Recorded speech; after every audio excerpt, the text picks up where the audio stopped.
ఈ వార్త అయిపోయింది, ఇది కూడా అయిపోయింది. సరే పబ్లిక్ ఇంకా 2-3 వార్తలు మిగిలి ఉన్నాయి. అవి చెప్పుకునే దానికంటే ముందుగల మా మూసలు మోతేవరి ఏ మంగడి ముంగటేసుకున్నాడో ఇవాళ పిలుద్దాం. ఓ తాత ఏం చేస్తున్నావే? అందాదా ఎంత ఉంటుంది అంటావు దాని రేటు? ఏంది 5-6-7 లక్షలే ఉంటుందా? అబ్బా మంచిగున్నది. అయితే కొందాం ఇక ఒకటి బుక్కులు చేయర్రి. అరే ఇప్పుడంటే ఇప్పుడే వస్తానా, నా ముసలి విరిగిపోయింది. అది వచ్చినాక అది నేను ఇద్దరం కలిసి వస్తాం తీసుకొచ్చుకున్నందుకు. వామ్మో 5-6 లక్షలు పెట్టి కొంటున్నావా? ఇంతకు ఏంటిదయ్యా అది? ఇక పిల్ల ఇక నాకు ఎర్ర రంగులు ఉండే కారే కావాలి. ఉన్నాయి అవి మీ దుకాణంలో? దాన్నే బుకింగ్ చేయర్రి. నా ముసలి వచ్చినాక ఇద్దరం కలిసి దాన్ని కొనుక్కుంటాం. మింగ మెతుకులేదు గాని మీసాలకు సంపెంగ నూనె అన్నాడట. వెనకటికేవాడో ఈ నసుంటోడు 5-6 లక్షలు పెట్టి కారు కొంటాడట.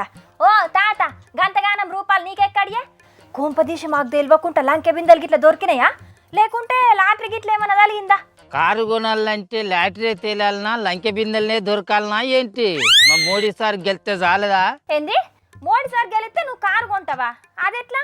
కొంపదీసి మోడీ సార్ మళ్ళా గెలిచేది ఉంటే ముసలోళ్ళకు కార్లు కొనిస్తా అని హామీలు గిట్ల ఇచ్చిండా ఏంది?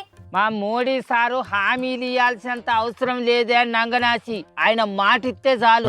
మా మోడీ సారు మాట శ్రీరాముని బాణం అసొంటిది, లక్ష్మణుడు గీసిన గీత అసొంటిది.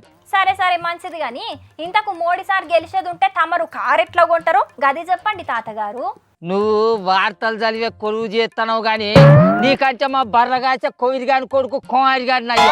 వాడు పొద్దంతా ఊళ్ళో తిరిగి మాపటాలకు వచ్చినాక నాకు అన్ని వార్తల ముచ్చట్టు చెప్తా అంటాడు. ఎరికేనా?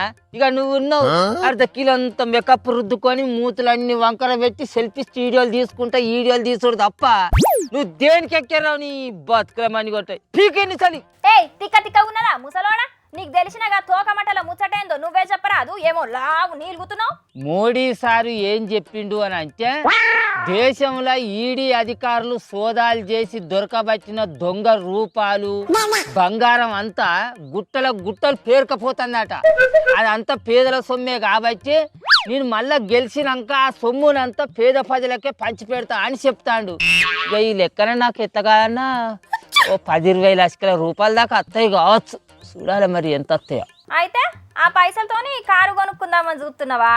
అవును పిల్ల, ఇన్నొద్దులు ఆ డొక్కు ఎస్కెల్ బండి నడిపి నడవంతా పాడైపోతుంది. అందుకే దాన్ని తీసేసి ఒక మంచి కారు కొనుక్కుందాం అని చూస్తాను. ఎట్లాగో మన మోడీ సారు గెలిచేది ఉంటే ఏంది ఆయన ఖచ్చితంగా గెలుతాడు అని అందరు అంటూనే ఉండే. ఆయన గెలిచినాక ఎట్లాగో నాకు 10-20 లక్షలు వస్తాయి కాబట్టి ఒక మంచి ఎర్ర కారు కొనుక్కుందాం అని చూస్తాను. వాంతో బేరం చేస్తాను. మూతి మీద గుద్దితే మూగట్ పనిలో నూయాలే ముసలోడ. ముందు మురిసినయ్యే పండగ చూడకుండానే సచ్చి వీకిండట. ఆగో అట్లున్నది నీ సంగతి కూడా. అప్పుడెప్పుడో నల్ల డబ్బు బయటికి తీస్తే పేదల అకౌంట్లో 15 లక్షల రూపాయల వరకు వేయొచ్చు అని చెప్పిండు. నోట్లను రద్దు చేసి గా డబ్బునైతే బయటికి తీసిండు. మరి 15 లక్షలు వేసిండా? అవును వేయలేదు పిల్ల. నాకు బ్యాంక్ అకౌంట్ లేకున్నా కూడా తీసుకొని పెట్టుకున్నా 15 లక్షల రూపాయల కోసానికి. మరి అప్పుడు అకౌంట్లో వాడని డబ్బులు ఇప్పుడు మళ్ళా గెలిచినాక మీ అకౌంట్లలో ఎత్తా అంటే ఎట్లా నమ్ముతున్నావే? మరి ఎందుకు చెప్తాడు కావచ్చు ఈ గాలి ముచ్చట్లు మోడీ సారు? ఎందుకు అంటే ఇప్పుడు వేరే రాష్ట్రాలలో ఎలక్షన్లు ఉన్నాయి కాబట్టి అక్కడ గెలిచేటందుకు సార్లేస్తున్న ఎలక్షన్ స్టంట్లు కాబట్టి. అబ్బర కొడుకా మోడీ సారు, నువ్వు కూడా అందరు రాజకీయ నాయకులు లెక్కనే తయారవుతావు. ఆ సారు నువ్వు మా తలకాయ అనుకున్నావు, నువ్వే మా గుండెకాయ అనుకున్నాం గాని ఇదేనా నీ పద్ధతి? మోడీ సారు రాజకీయం అంటేనే గట్లుంటదే తాత. ఓట్ల కోసం నాయకులు ఎన్ని అబద్ధాలైనా ఆడతారు, ఎన్ని నాటకాలైనా ఆడతారు. ఎరికేనా? మా మోడీ సార్ అసంటోడు కాదు పిల్ల.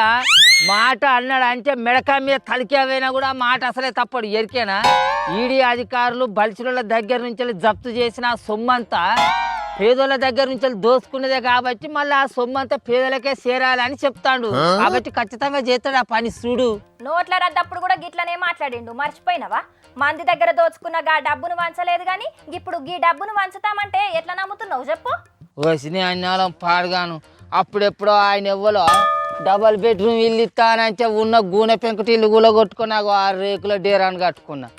ఈయన డబ్బున 15 లక్షల రూపాయలు ఇస్తాడన్న ఆశతోటి ఈ ఉన్న డేరాను కూడా కొట్టుకుంటే నా బతుకు ఏం గాను ఏం కథ. నయ్యం ఈ నాయకుల మాటలు నీళ్ళ మూటలు ఒకటే ఉన్నట్టున్నాయి. చూసినారులా ఈడీ ఆఫీసర్లు రైడింగ్ల మీద రైడింగ్లు చేసి గుట్టల కమాన నల్ల పైకాన్ని దొరకబడుతున్నారు కదా. గా పైసలను ఏం చేస్తారు సార్ అని ఒక ఇంటర్వ్యూలో మోడీ సార్ని అడిగితే గా పైసలన్నీ మళ్ళా పేదలకే వంచుతాం అని చెప్పిండు. ఇక అప్పుడు వేస్తామన్న పైసలు వేసిండు, ఇక ఇప్పుడు వేస్తారు. ఇదంతా ఎలక్షన్ కోసమే అని అనబట్టిండ్రు కొందరు.